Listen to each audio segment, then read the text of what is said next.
حضرت د ارشاد فرمایي چې پنځه داسې کسان دي چې هغوی سره تاسو سفر ورسره ما کوئ، هغوی سره تاسو دوستي ورسره ما کوئ، هغوی سره تاسو خبرې ما کوئ. خمسة لا تصاحبهم ولا ترافقهم في الطريق ولا تحادثهم. حضرت امام محمد باقر علیه السلام ارشاد فرمایي چې پنځه داسې کسان دي چې هغوی سره تاسو سفر ما کوئ، هغوی سره تاسو دوستی ما کوئ. مولا هغه پنځه کسان کوم کسان دي؟ حضرت ارشاد فرمایي چې الماجن الفاجر، هغه انسان چې هغه بدکار دی. مولا بدکاری سره ویلی دوستی ونکو، ویلی ورسره سفر ونکو، ویلی ورسره خبرې ونکو. مولا یی چې چونکې هغه خو خپله هم بدکار دی، لہذا داسې هم کیدلی شي چې تا هم بدکاریانو باندې واړوي. حضرت موسی علیه السلام نه هم څه پوښتنه وشوله، یا موسی دوستی چا سره وکړو؟ حضرت ارشاد فرمایي چې هغه انسان سره دوستی تاسې وکړئ چې چا سره تاسې کینوئ، پاڅېږئ، خبرې ورسره وکړئ، تاسو ته خپل رب په زړه شي. پوښتنه کوو پنځم مولانا مولا دویم کوم یو کس دی چې هغه سره مو سفر ونه کړو، هغه سره مو دوستی نه وکړو، هغه سره مو خبرې ونه کړو. حضرت ارشاد فرمایي دویم هغه انسان دی چې هغه کذاب دی، هغه درویزونی دی. مولا دریم کوم کس دی؟ حضرت ارشاد فرمایي دریم هغه کس دی چې هغه احمق دی، هغه بیوقوف دی.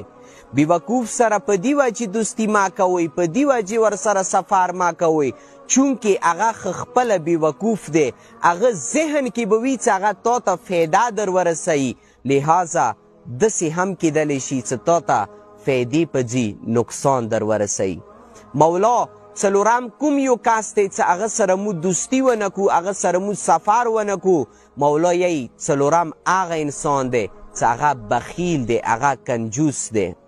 لیس لبخیل حبیب، هغه انسان چې هغه کنجوس دی، هغه بخیل دی، د بخیل انسان دوست نه وي.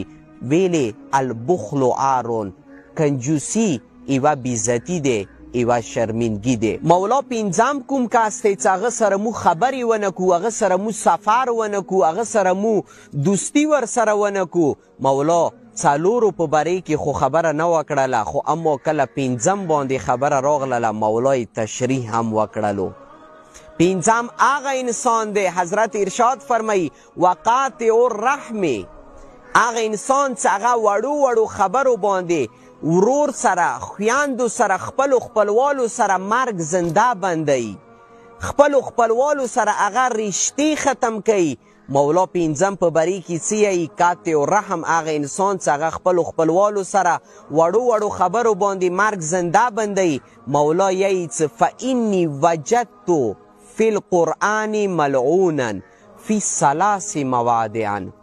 مولا یی چې ما محمد باقر علیه السلام قرآن مجید کې درې ځایونو کې داسې لیدلی دی چې قاطع الرحم انسان باندې الله رب العزت طرف نه لعنت شوی دی. یعنی قاطع الرحم انسان ته هغه انسان چې هغه وړو وړو خبرو باندې خپلو خپلوالو سره مرګ زنده بندوي، خپلو خپلوالو سره لیدل کتل بندوي، سلام دعا بندوي. مولا یی چې درې ځایه قرآن مجید کې هغه کس ته ملعون نه ویلې شوي دي.